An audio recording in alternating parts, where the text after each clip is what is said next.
This shit just never seems to get any easier.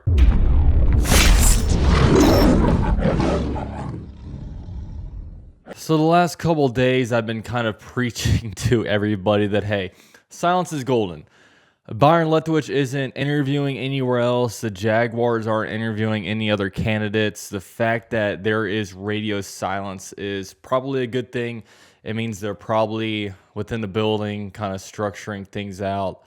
And what do we know? This morning we get a report that the Jaguars will seek to interview Kevin O'Connell, the Los Angeles Rams offensive coordinator. Which, I mean, I actually like him as a candidate, which I'll get into that a little bit later, but it's all about the optics. It's all about the Jaguars. You know, it seemed like we had Byron Leftwich locked up, and it does not appear that way anymore. And now it seems like instead of working toward getting a deal done with Byron Leftwich, now it just seems like maybe we were just twiddling our thumbs, not doing anything.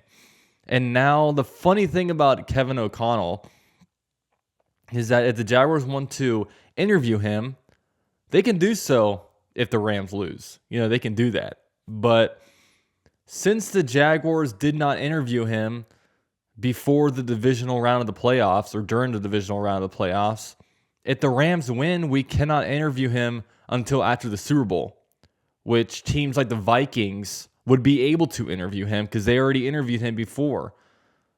So it just goes to show that we can't give the Jaguars benefit of the doubt. It's like we have no idea what we're doing. And obviously, the whole entire common denominator is Shad Khan and Trent Baalke. Shad Khan's I don't know what the word is, but affination? I don't know. His love for Trent Baalke just goes unwavered. He loves this man, and he wants him a part of this organization to a fault. Because how do we know that if the Rams win and we don't interview him until after the Super Bowl, how do we know he's not going to come in here and have a great interview and all of a sudden be like, I'm not working with that guy. I'm not working with Trent Baalke. And then what's Shad Khan going to do? All right, next on the list. Guys, we have been without a head coach for 45 days. 45 days without a head coach, a month and a half. We are the bastards of the NFL. We do not have a head coach. We are Jon Snow, but the bad version of Jon Snow. The Jon Snow at the wall, not the Jon Snow that came back to wreck shit. And it's sad because, you know, all of us fans, we want to unite as one. We want to be excited about something, but we're just being dragged through the mud. Now, I will say this. I really do like Kevin O'Connell as an offensive coordinator. Former quarterback. The Sean McVay tree has been pretty good with guys like Zach Taylor, Matt LaFleur, Brandon Staley. It's been a pretty solid tree that he's worked over there. He's young, innovative. You know, he's a younger guy. He has a really good reputation around the league. I love the offense that he runs. I mean, he brings in guys like, you know, Matthew Stafford, Odell Beckham Jr., takes him to the next level. Even, you know, Cooper Kupp is having a career year this year, leading NFL receiver. You know, it seems like that offense knows how to maximize the talent.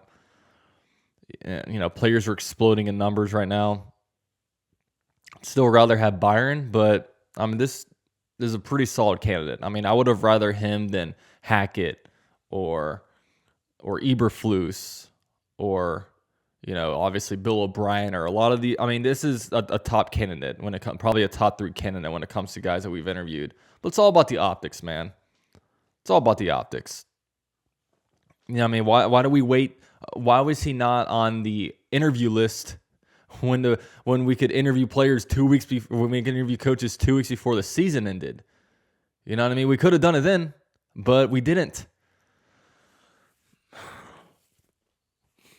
You know what I mean? And we wait till now, and then now we're at a disadvantage because if he wins, we can't interview him until after the Super Bowl. Then all of a sudden you have to If the Rams win, then there's no way he can be a candidate because we can't just sit on our hands and wait for this guy to be done in 2 weeks just for him to come in here and say, oh, I'm not going to work with the snake. You know what I mean?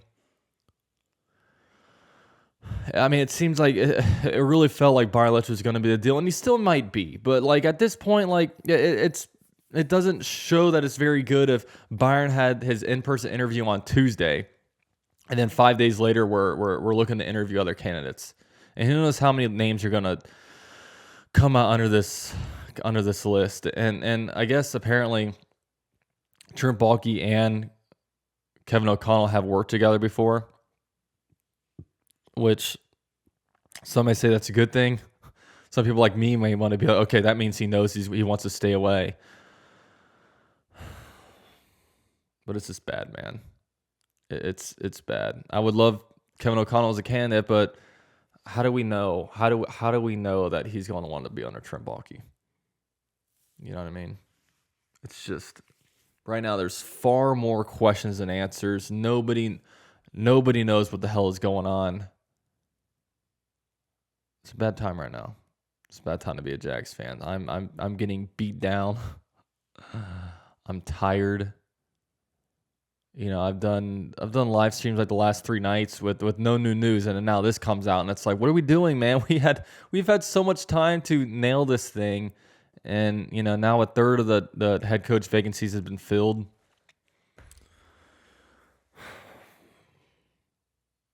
I don't know.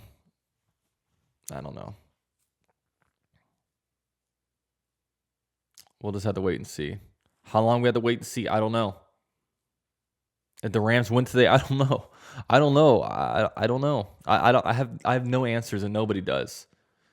Whether you're a national media guy, local media guy, a fan, nobody knows. Everybody will come on there and probably say the same stuff as me, even though they probably try to sound smarter than me. But I don't really care. I'm not being paid by anybody to do this. I'm just spilling my thoughts. I don't know. I'll be honest with you guys. I don't know.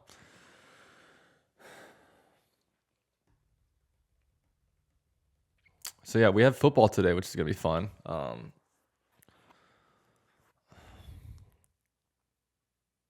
don't know. And then now, Jags fans are upset right now, and it's funny because I told everybody, it's like, guys, let's just all be pissed at the Jaguars. Now people are pissed off at each other. People are like coming at me. Like I posted my reasons why I like Kevin O'Connell on Twitter, and people were just coming after me,